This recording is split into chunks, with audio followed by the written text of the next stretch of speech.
Saturday afternoon. I've enjoyed it. You're one of the people that I could have a conversation with. You could take on board what I'm saying, explain why maybe you've got a different opinion. Why don't you give me a few more of your, because I really like breaking misconceptions and kind of...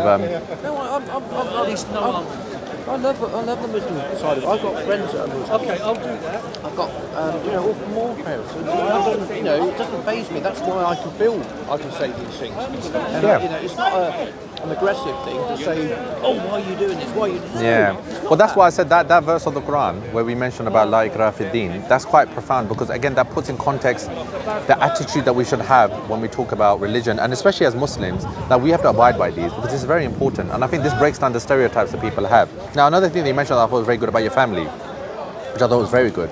They're good people, which I'm sure they are, if they're anything like you. Good people, they're living life well, they're law-abiding citizens.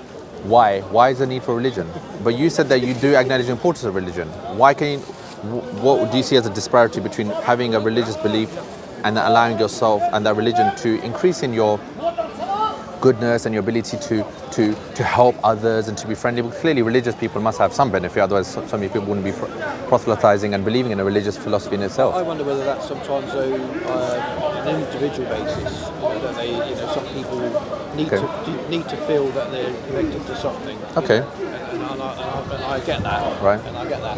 But if you're not in that situation, like I said to you when we went back over talking over there, and I said that it's quite amazing that somebody would commit a horrible, horrific crime, not be religious, and then they suddenly want to study the Bible or study the Quran. That's true, but I would say like they're looking for something. But that's very important. Isn't that a human need though, wouldn't you say? That's not necessarily for a criminal in jail. We all need something, and there's always things that are missing. And especially in the times that we're living in now, spiritual void, suicide at all-time high, mental health issues. I mean, there's something that's missing in society that kind of makes you feel, you know what, I'm not feeling satisfied. The rat race of life. Well, that's the thing. Now, the thing is that the hows of earning money, how is the universe created, that's fine.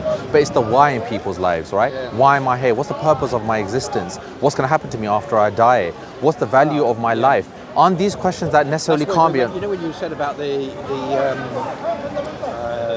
nature and nurture, all that sort of stuff. Nature versus nurture debate. All that sort of stuff, which I've studied a little bit about it. Okay. Which I've studied a little bit about that. Sure.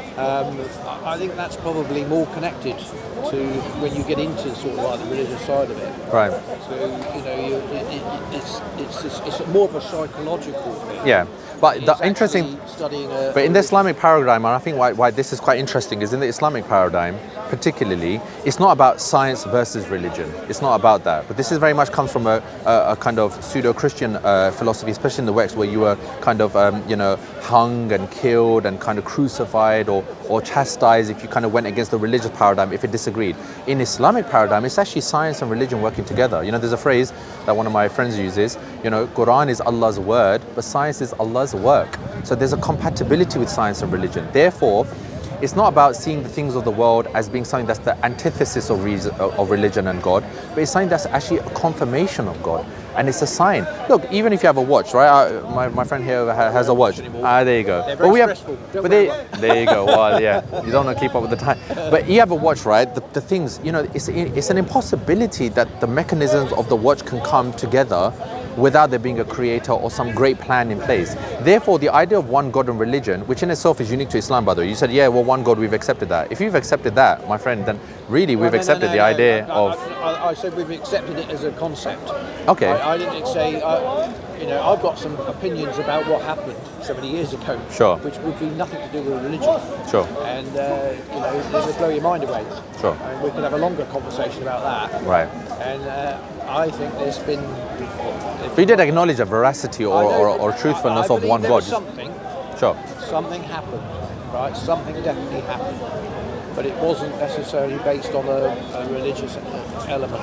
So what would you base it on then, if something happened? I mean, it's been proven in the pyramids, for example. Sure. They've got drawings on there of aliens and spaceships and all sorts of stuff, which would have never, ever, ever been something that they would have. And that is my theory. What happened? Right. Something, we may actually be the aliens to a certain extent. Okay. And so, that's where you keep an open mind. I think you must always keep an open mind about things, always. And if you keep that open mind, you can take it all. And I've taken bits that you've taken in 100%. and stuff like that, because that's how you then come to your own opinion about things. It is, but I think also, like, if we are creating this, and there's a universality with all of us, right? We're one species, irrespective of our whatever we might be, we're created in one. There's a unifying force, but we're also experiential beings, right? It's experiences of life and things and people and places that gives us an idea of reality. So when you talk about these kind of experiences of, maybe aliens or extraterrestrial life and stuff like that, I mean, first of all, what's the veracity of that, and what's the kind of applicability and realization of that in our daily lives? In our daily lives of experiences of living and being with each other. I don't think you can really make a claim that these are tangible elements that are present in our society. What we are talking about here is because we haven't proved it yet, have we? Well, we have proved it. It has been proved, but people don't want to. The powers to be. Okay, whether it's been but whether I'll give you examples. I'll give you other examples where we're conned a lot of the time. Right? Papers are released 20 years after in this country. You're right. Right, of things that happen, and some of it's mind blowing. Yeah, sure. Right. Sure. And I went to a talk about mind control when they were doing it in World War II. And it's quite fascinating. We only use 10% of our brain, right? And there's all sorts of things going on which are spiritual. I mean, things like you might think about somebody or something like that, and then suddenly they ring you. Or you think, and they've done studies about all this. Sure. And so there is a connection to that. Yeah. In that. And look, you're absolutely right. The idea of the spiritual realm and things that may be beyond our perceptive understanding is something, again, that is part and parcel of the Islamic paradigm as well. And this is that's not known. For example, there is this element of what is known as tazkiyah, or spiritual and inner purification, right? Which is definitely a part of it. We are, and there are verses that mention in the Quran clearly about not just the external, but the ruh, which is the soul. So there is an acknowledgement and a appreciation of these things, because these are fundamentally from God. Just like we need physical food for our physical bodies, there are also things that we need as a spiritual food for our souls as well. And obviously this is an element that is true and considered reality in our life, right? Anger, hatred, jealousy, love. These aren't physical things. You can't ask someone for a pound of love or a kg of inspiration. So therefore, the spiritual element and the physical element are part and parcel of the Islamic paradigm and the Islamic theology as well. So that's why, for me, the reason why I was attracted to Islam in the first place is that it's the comprehensiveness of the religion in terms of facilitating the different elements of a person's life. For example, different religions, and that's why I'm giving you somewhat of an overview of other religious ideology we've talked about as well. The spirituality and the idea of kind of living well with each other in the Christian paradigm is a wonderful thing, right? And hence why Allah mentions about Christians being somewhat a nation that is very close to Muslims in terms of love and affection, right? 100%. This is acknowledged in the Quran. But it's not a comprehensive religion. Therefore, the other religious paradigms we do accept. We accept in Judaism, Christianity, but as a religion that came, and unfortunately with people's influences, this is where the nurture thing comes in, have been changed. That's hence, therefore, new laws had to be superseded from the previous ones. So there's an acknowledgement of Christianity and Judaism, the two other major religions of the world, combined with Islam as the final religion, which makes up the majority of the human population on the planet. Right? If you take these three major religions of the world, Islam is the only one that acknowledges the veracity of all three to a certain extent, but with Islam being the final one in chronology and in the finality of his message.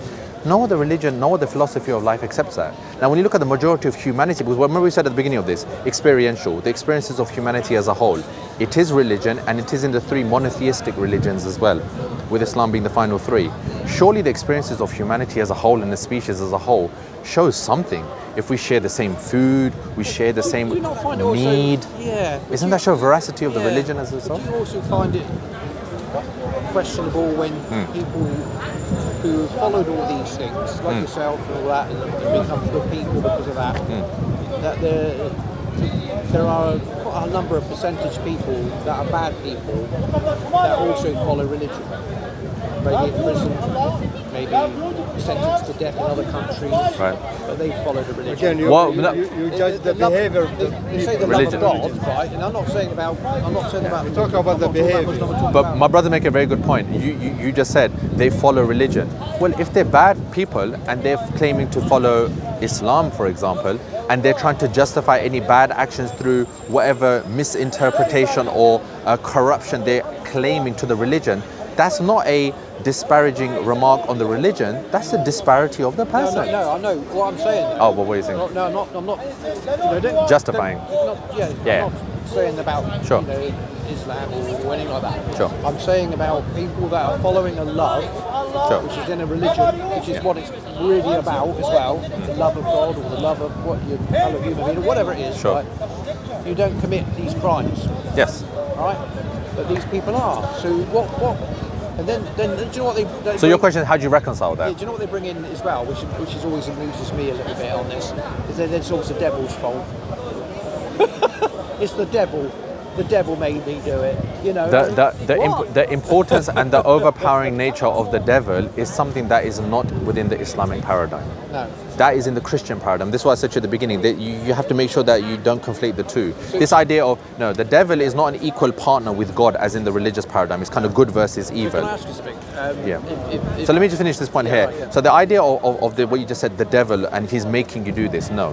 In the Islamic paradigm, the devil, or as he's known, shaitan or iblis, is someone and is a creation of God himself, and he's under the authority of God, that he can only whisper, he can only encourage, he can only make suggestions. But this is what we mentioned before. In Islam, there's the idea of free will and determinism, that you have the free will and deterministic values to make your choices in your life according to whether you want to go down path A or path B. So there's not this overpowering authority which enforces people to do something. And this is experiential. Therefore, that's why I said studying religion is important. This idea in Christianity, this idea of Christian ideas of the overpowering devil, and he's forcing you, and he's there, and he's overpowering you to force you to do things. This is not true of our experiences of our human lives. So therefore, that does make a claim for, is that really true? Is that really accurate? But with the Islamic paradigm, free will and determination. But that doesn't presuppose the lower self. It's not just the devil or whatever. It's your own instincts, right? This is called your nafs, your lower elements or your base desires. Sometimes these can be overpowering for a person. Sometimes you can be overpowering. How do you overcome these base desires of wanting to be evil and horrible? It's with spiritual reform. It's with the obedience to God and His law. Then this creates inner strength within you. And now even scientific studies show, people that are more religiously inclined, they suffer less from, they tend to suffer less from physical traumas and depression and higher suicide rates as well. So therefore, what study that is. yeah. Yeah. Well, no. I mean, but I'm not. But it's response to your question that the power, you find that unusual, and absolutely that is unusual, but that's not the Islamic paradigm. No, I know you keep taking it back to Islam, but you're talking about a generic wider thing, yeah. And that's why I'm giving the context of wider philosophy, or where this idea comes from, because this idea of the devil overpowering, not necessarily in. Go ahead. If you were just going to do on the Islam, then Go ahead. I'll give an example of the Christians, and they say, Sure. it's the devil, it's the devil's work, right? If someone's bad as a Muslim, right, whose work is it that's made them bad? The person's own work. So it's their own individual It's responsibility. Of There's course. nothing within so it's very different then from the Christian side. Well, absolutely. No. There are factors that can play a role, just like we know from our experiences of the world, but the ultimate responsibility and accountability for a person is with themselves. So what makes a bad Muslim then? Well, then you look into the doctrines of first of all, we are not the judge of what is a good Muslim and a bad But it still Muslim. exists. Yeah, evil exists as a nature, but the idea of judgment. That's what I'm saying. There's evil. There's evil, or the devil, or all this. No. So one thing at a time. First thing you said is, it's wrong. Yeah. So it's right, but I'm just sort of saying, why give it something an excuse to why you've actually done okay, so something? first of all, this idea of excusability and these reasonings, this is not necessarily something that is a scapegoat that can be used, and it's not used in the Islamic paradigm. The fundamental reasoning behind why evil occurs is a combination of factors, but the ultimate responsibility and accountability is for the individual. Number one. Number two, we are not the judges of what is right and what is going to be wrong and how people are going to be judged. That is only for the Creator to judge His creation, and that is our Allah. So fundamentally, no, there isn't this idea of you've done wrong, it was because of X, Y, and Z, you now are a bad person. This condemnation and this condemnatory idea is not something that's not just not in our religion, but it's also not even our understanding of God. In fact, in the religion, the Prophet Muhammad has talked about God and the concept of Allah as being merciful. In fact, the very first verse of the Quran starts with Bismillah, in the name of Allah, Rahman, Rahim, merciful and loving. What does it say? Mercy and loving. And you studied all of them. What does it say in the Christians in terms of what? about them being good?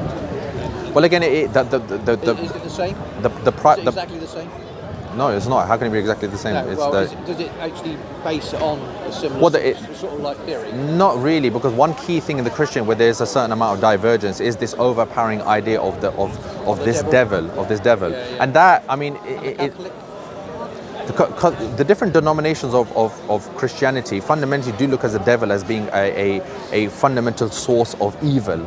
And being a kind of overpowering source in some elements. The only one that doesn't then is the Quran. The things that in the Islamic paradigm, because first of all, the idea of the devil is not even in all the religions as it is anyway. But number one, the idea here, first of all, he is not as powerful and is not made equatable with a God. Right, number one. Number two, and it's a constant battle of your own evil, and it's not just about the devil, it's your own self, your own evil-based desires. It's about the nurture and society as well. Therefore, Islam puts fail-safes, that's the word. There's fail-safes in the religious paradigm of Islam that ensures that in every facet of society, you say, well, why does it have to be dictated? Because if God's created us, surely then God will give us guidance in every facet of our life to ensure that fail-safes are put in place. And I'll give you an example. I'll give you a very clear example, right? You're talking about the moral laws and things like that. That's why from the life of the Prophet Muhammad, peace be upon him, and from Allah's laws, it's not just about you can't do this, you can't do that. There's guidance, and it's guidance. This is the word I want to use. It's not about laws, can and can'ts. It's guidance. The life of the Prophet is resplendent with how he would interact with his family. Children. There are nations when people would come and children would play with the Prophet and they would run up on his clothes and jump up on his shoulders. These are elements of the religion that are not seen. Therefore, there's guidance in a loving way, not just the idea of condemnatory and, hellfire and punishment. This is not, in fact, the Islamic paradigm. Do you need that, though? Do you need a book to tell you to do that? My parents showed the love from their thing down and through the genes, and it came to me, and then the children. And you know what? They show the love. That's wonderful. Book showed us. And you know what? That's reflected in your behavior and how you talk as well, your wonderful upbringing. And that's wonderful. We have to understand, with religion, and especially with Allah and God, He has to take care of everyone. It's not an individual basis. Your individual experiences with your family are wonderful, as I can see from your behavior. More than me, though. Oh, 100%. But then look, you have to understand, from the religious paradigm, Allah is in charge and responsible for all of His creation. Therefore, fail-safes have to be made for those marginalized people in society who are victims of and live in abusive households, or orphans who have grown up on the street, or people that have been misled in their lives. Surely the religion then has to provide for that, and that's what Allah does. Yeah, but if this superior being and all this, like Muhammad, I haven't read any bits. So that's fine, no problem. So you've got Muhammad or Allah or different God, prophets. Yeah, or different prophets, fair enough. Sure. Right. Those prophets, if they see me as a good person here and treating yourselves as Muslims as good people and having conversations and being good and all that sort of stuff. Sure. What stops me going to the same place that you may be going to? Sure. When your life here ends? Well, first of all, it's not. Where do I go? Where do I go? I've been good to all people. Well, we don't know. All the religion, right?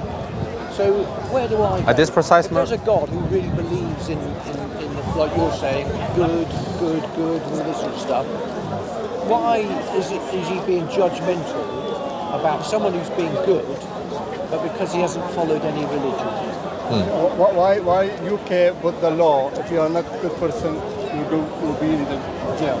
So even government of UK, they put law for you and for me, for everybody, to follow the law. So to protect everybody. You're saying what you're saying then is the Quran is a law. Well, it's not just a book of law necessarily. It's a book that's comprehensive, because, as I said, there's not just laws and rules in the Quran, which are there and they are part and parcel and needed for the functioning of any civilized society. But it's also a moral code as well. There's also spiritual practices and spirituality in the Quran, which guys. So therefore, yeah. But your initial question, well, where am I going? Why am I going to be condemned or judged? People, It's, Yeah. You know, would you have a judgment yourself on a good person if you were then going off to wherever or whatever? No, because I'm not a judge. No. I have no authority surely to issue a judgment upon No. anyone's character or their being. Say I'm you were- not say in you a were God position. then. Say you were the God. That's a hard. I know. I'm just giving you This example. hypothetical is a difficult You're God one. looking down, right? Good person, done nothing wrong in their life, treated love to other people. They've loved Christians, they love Muslims, Yeah. they love that. Sure. A Muslim there, right? Or a Christian there. Sure. They might have done exactly the same. Sure. And they follow different books, all Okay. these different books. Well, okay. You're not coming up because you've been very good, Sure. but you haven't followed anything. Sure. First of all, these analogies are difficult ones, but I'll answer that question in a different way. You're talking about God, right? And God's relationship with his creation. Therefore, you have to acknowledge what does it mean to accept and acknowledge a God. And that means, A, you have to believe in him. You have to believe in him. To simply say, well, I acknowledge that God should treat everyone fairly, but I don't want to believe in that God. I mean, surely, even in our worldly life of a family, you know, a child that completely is rude, disrespectful, beats, hits, abuses their parents, there's going to be a point where the parent's going to say, you know what, enough is enough. Enough is enough. So if there's a certain level of respect that's required for the relationships that we have here, then a respectful relationship with God is also needed. That's within our understanding and our framework of our reason and logic. Before, though, haven't I? I said to you, So let me finish. The first point of that acknowledgement of that respect is first acknowledging the belief in God. To simply say, well, I don't believe in you. I didn't I say don't. that, though, did I? No, I know. But what I'm saying is, if you do have the idea that I'm not going to follow the laws of what you have issued, I don't necessarily believe in you. I might even hold you with a certain level of contempt. I said I And believed then, in something, didn't I? yeah, but something is not Yeah. God. Something could be any. It could be. Yeah, but I It could mean- be a rock, and you believe in a rock, that's or what- that's what- spirituality. Going back to, you know, how did you get to a stage? But fundamentally, that if you it's not- believed in God, how did But you believe in God? fundamentally, if there's not an acknowledgement of the God, then to ask that same God to then bestow the same rewards and privileges upon you as someone that was faithful towards that God for his whole life, isn't there a disparity in that expectation? There must have been a trigger in your mind to say, oh, there's a God. Sure. And I told you, know? my And- personal and experience. I mean, everyone's got a, Sure, you sure. you can't just sort of 100%. you can't just sort of tell everyone to believe in God, and then you decide what God. and you know what? religion you're gonna follow You're to right. that God. You're right. I didn't come to that conclusion either. I had to. This is why I encourage you to do, and everyone else that might be interested as well, is to actually look at the source text of the different philosophies and particularly different religions, because I think theology is the way to go. And then from the theological perspectives that we took, I myself found Islam to be, and I mentioned this before, why? Because of the comprehensive nature of it, from the life of the Prophet Muhammad, peace be upon him. I found there to be a comprehensibility in those things that I didn't find in any other religion. And the void that I You felt, wanted to have a religion then. You wanted to. I wasn't looking for a religion. You're not. No. So In fact, I would say I was coming from an agnostic you background. believed in a God, but you weren't quite sure what religion to follow. I wasn't even believing in a God. I was coming actually from an agnostic background. Were you? Yeah. Interesting. I was completely unprivy to any religious theological background. In fact, I would actually say my journey started more with philosophy.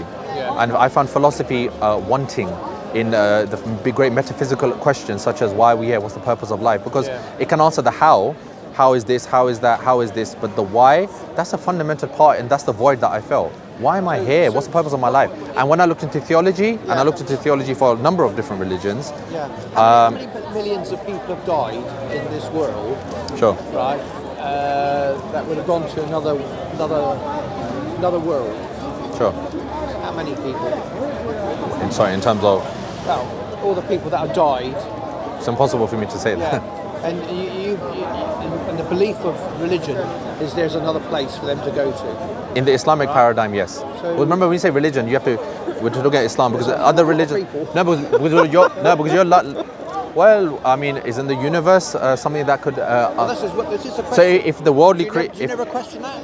I would. I wouldn't, because that's a good question, right? How can they exist somewhere in that different level when they can't in this world? Well, the question you have to ask is, why is there a universe where you're never going to see a planet ever, no matter how many years you might live? Where, I talked about different theories. But let me give that analogy of why that's impossible. If God is showing in this universe and in this worldly life that He can create, and Allah is showing specifically a universe which you're never going to be able to see and experience and visit, then why is it outside the realms of possibility for God to create a different level of existence where we can live in that reality? But would you not also say that spirituality, right, as we spoke before, there's certain things that you can explain, right? What about this theory then? I think the Buddhists actually believe this, don't they? That you come back. So your spirit. Or reincarnation in Hinduism. All this is casings. This is us. Sure. Right? This is just casings. You're using it. Sure. To but your actual spirit is within. Sure. So that then, once this is gone, the spirit, what's to say that spirit doesn't then go into the things that something else to carry on a life in a different way, or not necessarily even a person. Sure. Could be, that's what they believe in, isn't it? The Buddhists. I think the things that when you... I think that's a good way of looking at it, because it actually explains a little bit more in a way. The Buddhism side of things is a little bit more believable in some ways, because it's a spirit. We're talking about spirits about people. So if you talk, that's why I go back to the saying about how many people died. All those spirits we're talking about went somewhere. Went somewhere, and then you have a question: where? Where do they go? Well, that idea is actually concrete in the Quran and in Islam, because again, the idea of the hereafter, nirvana, and these other things, they're quite abstract in other religions. They're not concrete. But the Islamic paradigm and the Islamic theological basis is actually clear cut. And the reason why Allah has made it clear about examples of paradise and Jannah, as it's known, is because it becomes something that is a tangible reality that people can affiliate themselves with. And the reason why is because the things that we have of this world are a reflection of the paradisal virtues and privileges that we will get. So Allah puts these things as I guess you could say, a preview. And because our life is finite, then it gives you an aim for what you're working in this life. And each of these things are going to be replicated, but in a way that is unimaginable to us at the moment, but they are a preview of the privileges of the hereafter. These ideas of reincarnation, now let's just say we are reincarnated and we come back in different forms. Well, we're not cognizant of our previous life. We're not cognizant, No, you're not. Yeah, but we're not cognizant of a previous life. If I was a really bad person in a previous life and now I've been reincarnated in the form of something despicable, like a beetle, right? But that's unfair, because in my life at the moment, you or anyone else doesn't have any cognitive awareness of my negativity in my previous life. Therefore, why have I come down in a lower form? So this ideas of reincarnation and being resurrected in a different form due to the virtue or negatives is unfair, because you're not cognizant of the wrong that you've done. No, but that's your opinion, isn't it? No, but we're not. It's not. It's fact. That's your opinion. But let's just say you come down into a lower form. Let's just say you've been reincarnated into a lower, higher form. Are you conscious of the lower and higher form that you were in your previous life? Yes, sometimes I feel, yes, I do feel sometimes there's a connection with certain things. All right. Can you give me an example? And I think most people do feel a connection somewhere. Not a connection. We're talking about the idea of it may be a split thing. No. But I mean, any book is telling you how to live and how to be and all this sort of stuff. Sure. Surely at the very end it should say, if you do all that, this is what you're going to get. You're going to meet. You're going to go here, there, and everywhere, and you're going to meet so and so.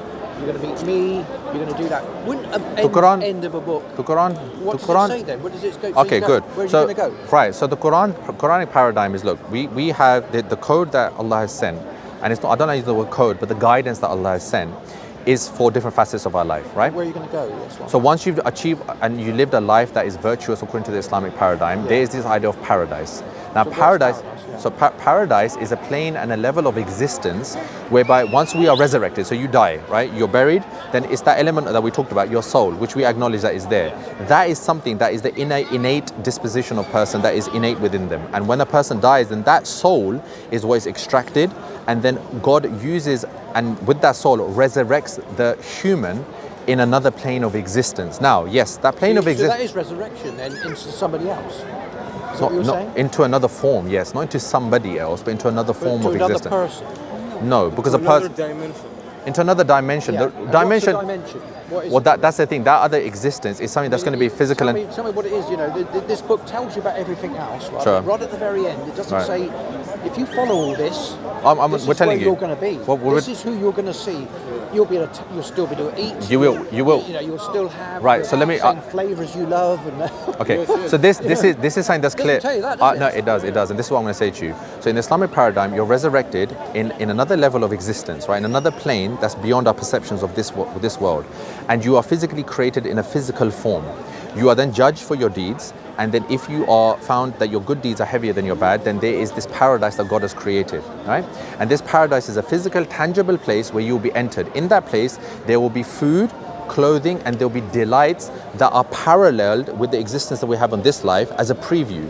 but they are infinitely more. And it's not that you cannot compare it to the existence we have in this life in terms of the feelings, because in that existence, God will have removed any idea of any of the negativities that you've associated here. There is not the possibility of everyone to be angry, jealous, there cannot be hatred, there cannot be violence. The food and the clothing that you enjoy in paradise is innumerable and is everlasting.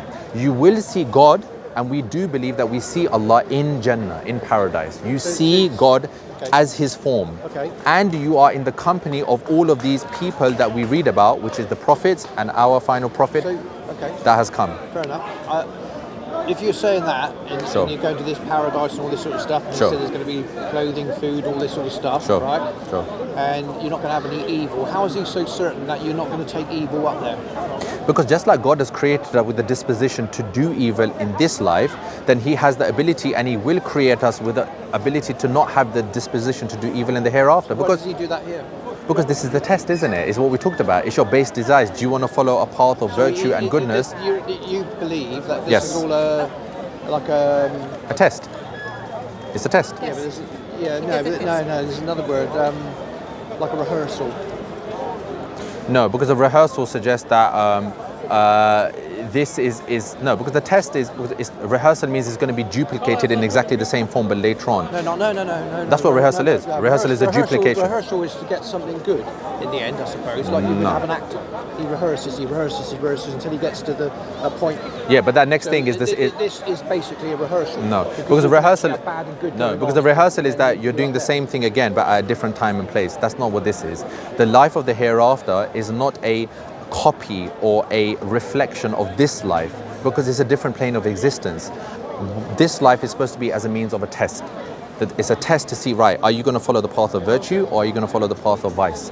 And if you are virtuous and you do good deeds and good amal, as it's known in Arabic, then that is something that will be reward worthy. And look, that is not outside. Yeah, and in all fairness, the reason why I like that is all of the religious philosophies that I came across, they didn't seem to resonate with us or with me in particular, because there was a certain amount of uncertainty and kind of scratching your head and thinking, hang on a second, where's this coming from? You know, resurrection, coming in a life as a dung beetle. That's not to be disrespectful to people that follow those religions, but it didn't appeal to me. No. Why this appeals is that it seems logical, rational, and it matches with our experiences of this life. But you know, say, look, you're talking about the rehearsal, all this sort of stuff. And I go back again to some of the other questions I've asked. Sure. Saying, you know, why should somebody be so almighty like God to judge somebody who's done everything well, right, and has done everything that someone in a Muslim sort of frame of mind and following the Quran has done? So there's an equality side of it. One person's followed had to do that through studying a book, right, and believing in a God and all that. Or is it because the person's been really good, because he hasn't believed in God, but he's done everything else that would have been in the Quran, right? There are people like that are going to be, there are people, this is mentioned in Islamic theology, and this thing is not so simple. You have to study these things. There are groups of people that would have done that, and they will be entered into paradise. Would that be me? I'm not the judge. I'm not the judge. You can't put me in God's shoes any more than I can ask you to be. So that's why those analogies that don't really make sense. But absolutely, there are people that will have practiced a type of monotheism or belief in God, and they will be entitled to entry into paradise. But the point is, look, the point is this, Graham, and I respect you because I think you're asking very pertinent questions. The fundamental thing is this: if you actually look at the paradigms of the religion of the oneness of God, just like we have oneness and unity in other things, there are parallels that Allah has given, and the reason why those parallels are viable is because they vibe with real elements of our life, not these notions of something that is intangible or something that is not perceptible or even relevant to us. You know, other religious ideologies, dying for someone else's sins. We're talking about, this is not a critique of our fellow people in other religious philosophy, but it's an objective understanding. 3 God is 1, or 1 is 3, or dying for other sins. This is not vibing with our reality of what we live in. Reincarnation as another form of existence. This doesn't occur in any form in our experiences or in our memory or in our cognitions. None of these things vibe with our reality of the existence that we have. So if this existence is what we have, then surely the existence that Allah gives us in the hereafter has to parallel this so that we can have some understanding of it. And Islam is the only religion that does that. It's the only religion. Well, I'm not, you know, like I said to you, you know. No, I understand. We're just having a conversation. But what I'm saying is my experience is that absolutely yeah. fantastic. And I'm not I'm not yeah. I mean, sure, look, I'm sure, and I think you do have to understand. I am going to be an advocate of it because look, if exactly. and I'll tell you why. I'll tell you, feel that I'm way. going to advocate no, but I'll tell you why. It's because of my experiences. And if you do feel that something is good, and this is true for someone that might be an agnostic atheist, you feel something is good, some advice is good, some way of living is good. It's a natural inclination of man to want other people to benefit from the same things that you exactly. do. So therefore, I would suggest. I mean, this is my. I know you said you were going to leave as well. My only thing would be this: that number one, you actually try to read a reliable translation or text of the Quran. I would actually suggest you go to any local mosque that you have, and I'll tell you why. I know you were reluctant before, but I think we've shown that this divisive nature or this reluctance that you have because of the division that people might create is not a fair reason for you not to want to seek knowledge and want to involve yourself in all knowledge that you want to have. If I had the power on this planet, right, sure, there would be no mosques, no churches, there'd be no Catholic stuff. It would all be one building that you all go to. Sure. Right? Sure. That would be my ideal world. Sure. And it would be the same with schools. There'd be no religious schools. Their religion. Is that because you feel these places as inaccessible? No, because I think it's important, right? But like you've done, as you know, an intelligent guy, and you've studied all this sort of stuff, and that's going back to questions I've asked earlier, like that's where you need to get to into a state where you respect other different religions. Sure. You're all together. Sure. Whether 60% comes out Muslim, fair enough, and 20% comes out Christian, and the other 20% come out whatever. Sure.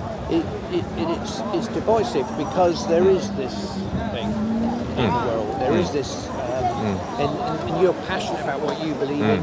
They're passionate about what they believe in. And it doesn't work. But the thing is, though, this idea of division and not being unified in everything. But Graham, look, our experiences of this world, we can't even unify people in our own families. We can't even unify our own thoughts in our own head. The idea of absolute unity, in fact, I would say it's the divisions, and it's not divisions, but it's the differences in us. It's the variations. That's the spice of life. That's the beauty here. Yeah. That's not a source of division that is it's a critique of God or religion. But in fact, I would say that's the beauty. That's the wonderful nature. And if you look at, and not just difference, but what you say divisibility, I think you're conflating two things. The divisibility where you see people being violent and aggressive and hurt each other, that's condemned not in Islamic paradigm irrespective. That's wrong. That's wrong because that is clear. But the other division say, well, why can't we all be the same? But Graham, come on, race, religion, races, culture. No, I didn't say that. I didn't say that. What? I said if I had the power, I said unified. I didn't say have one building that just deals with Christians, and I said have everything in there. Okay, and shall I tell you where that building is? There is a building. Do you know what the building is? Go on then. What do you think? You're going to say the mosque, are you? Why not? Have you ever been in a mosque? No. Because I'll tell you what. No, I'll tell you why. If you were to go inside a mosque and generally want to sit there and have a discussion like you were with me, I have been in a mosque. Okay. Yeah. I've been in one of the Whitechapel, so I have been in a mosque. The East London Whitechapel Mosque, yes? Yeah. Wonderful. Excellent. But were you prevented from going in there? They did ask me, I think, to take your footwear off and all that sort of stuff. But I mean, in terms of you as a person being a non-Muslim. Very long, to be honest with you. But what I'm saying is you were welcome though, weren't you? I didn't feel very welcome, to be honest with you. Okay, well then that's it depends on what happened, and we're not going to get into that. But the point I'm making is that the idea of a mosque and the accessibility of it for people that want to know about not just their religion but also ask questions, this is something that's there, the facility is there. But like I will say one thing, the adherence to the religion by people and the religion itself, that's got to be distinguished. And if you ask me now to defend the actions of any Muslim on the world, I can't do that. No, yeah. I'm not saying I'm just saying, if I was to do that, I wouldn't be able to do that. But that's not a disparaging comment on the religion itself. We go back to what I said before, though. Cheers. In a lot of things that are killing each other wrong. Are wrong. I agree with you. Wrong, I agree with you. And it's saddening. Unjustified killing like that is absolutely wrong. Absolutely saddening to think that these people who do this under the name of the Muslim side of it, the Quran, and the same with the Christian side of it, and all this rest of it. And I think we say, oh, come on, Sure. You know, you love your human being. Don't. So why would you do something like that? Why would you do it? Sure. You're reading this bloody book, Sure, right? sure. And you want to go and kill someone Sure. because that other But person's not reading that I will book. say something though. If you actually look at the reasoning, and I mentioned this before as well, there are studies that have found when you actually ask some of these people what are the reasons for why they do the things that they did, and there were studies that was done that it was geopolitical, social reasons that were done. Religion was a very small part of it. It wasn't the underlying reasons. It was geopolitical reasons. It was about economy. It was about economics. It was about the colonization of certain countries by other powers. That were the underlying reasons. You can't necessarily take everything on face value. Just because they slap the name of religion or even Islam on it doesn't necessarily mean that is the reason. I mean, that's just like me saying I'm do something violent and I give someone's name or a university's name. Doesn't mean that the university is necessarily. Could it not also be the other way around though? That you have, like, for example, you look at Northern Ireland, right? Very, very hotbed of Sure. Catholics, Sure. Protestants. Sure. Massive. Sure. And I can tell you now, they've still got a wall, Sure. massive wall along there. Yeah. From one side Catholic, one side Yeah. Protestant. That goes on, and it's very, very, very red. But I think that one thing I'll say is that the certain divisions. The younger generation are starting to There you go, change change it, it, yeah. But I think definitely, look, you can use anything to justify anything. You know what I'm saying? You can the half glass full or half empty. You can take anything, take it into a negative, and then use that justification to do anything. That's why I kept on saying to you, genuine research, addressing and going to people of knowledge, and going to locations and places of knowledge to get your knowledge from. That's the key thing here. Well, no, I think because someone quotes something from a book or the Quran saying, "I'm acting upon this verse." What does that mean? How can that be any sort of justification? And it's not. And it's not just about Muslims and religion necessarily, like you identified yourself. You know, the NRA and so on, and other places, and the Northern Ireland Assembly and other places that use these kind of things as justification. You know, is it genuinely because of religious differences or is it geopolitical reasons? When it becomes onto that, then you have to distinguish this religion.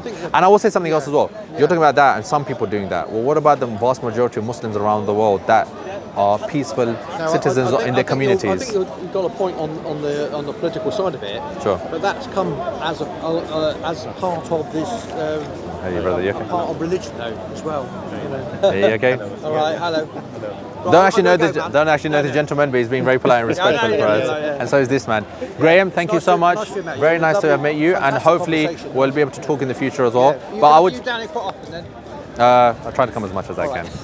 Very nice to meet you, Graham. And please, I would just say one thing, my parting comments. Number one, do try and address these places. I would say do try and get from one of these mosques that you go to, especially that one that you went to, irrespective of the people, try and get a good English translation of the Quran and try and read the last third of the Quran. I'll tell you why. The questions that you have, purpose of life, why we're here, why this religion, what about the last third of the Quran is very insightful and it gives a very succinct summary of these kind of questions. If you can get English translation from your local mosque like the one that you mentioned and get English translation, why don't you look at it from your own perspective and then try to come to those conclusions yourself. That's all I would request. Thank you so much, Graham. Take care. Take care. Goodbye.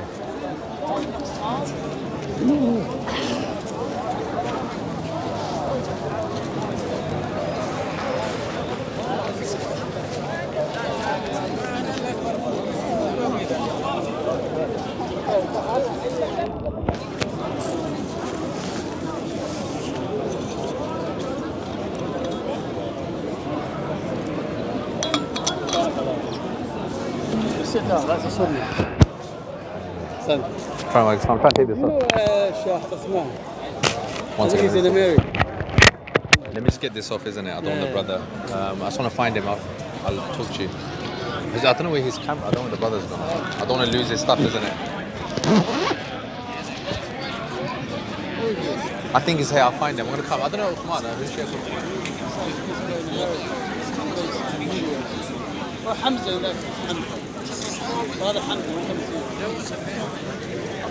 Let me give this to brother. I'll come to you, inshallah.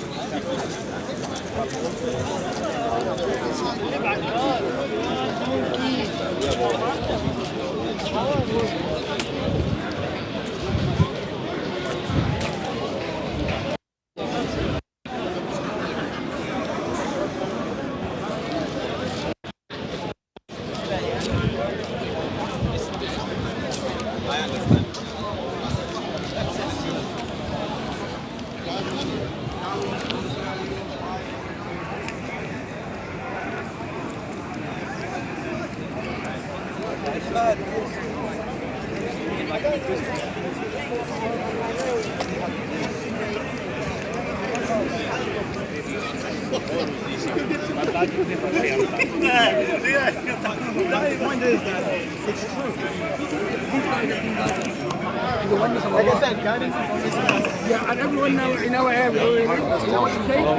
an hour. MashaAllah, not half an hour, more than half.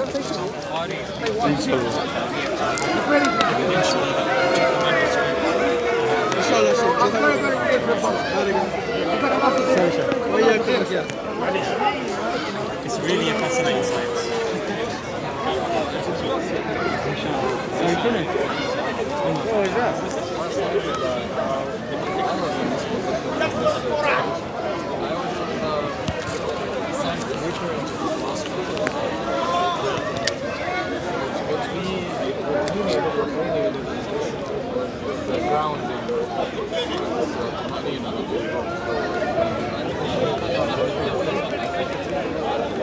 Sam! Yeah, finish. Yeah.